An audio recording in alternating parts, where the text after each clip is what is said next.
How to curb body and emotional clutter triggers during the holiday season. First and foremost, recognize that body clutter and emotional clutter is a real thing. Emotions, events, traumas, they get stored in our bodies, in our minds, in our hearts, in our psyche. And until we declutter them, until we flush them out through therapy, coaching, counseling, through just doing the work, these things can rear their ugly heads during the holidays. My first recommendation for you is to recognize and know what your triggers are. If you know that your Aunt Susan is gonna poke your buttons and piss you off and cause you to be in that state of anxiety or cause you to be in a state that is not good for you mentally, physically, emotionally, or spiritually, you have my permission to steer clear of her. If Uncle Fred is always all up in the political thing and is constantly into these conspiracy theories and that stresses you out, know that you have my permission to just excuse yourself from the conversation.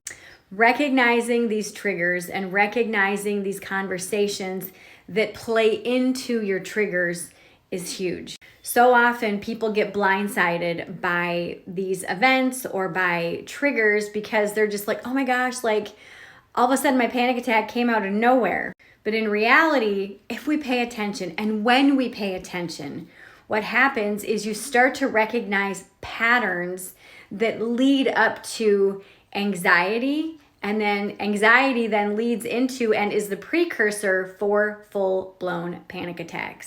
Body and emotional clutter should not be ignored. It is a valid thing to declutter and a valid thing to address. So my advice for you, before you go to any holiday party, before you go to any holiday function, any meal, sit down for just a few minutes and ask yourself, what are my triggers?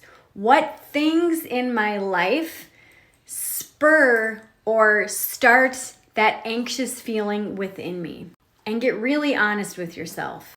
As someone who was diagnosed in 2004 with panic and anxiety disorder, this has been a lifesaver for me.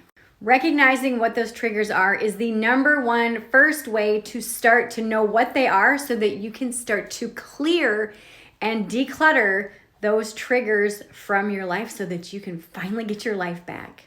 Like and follow for more.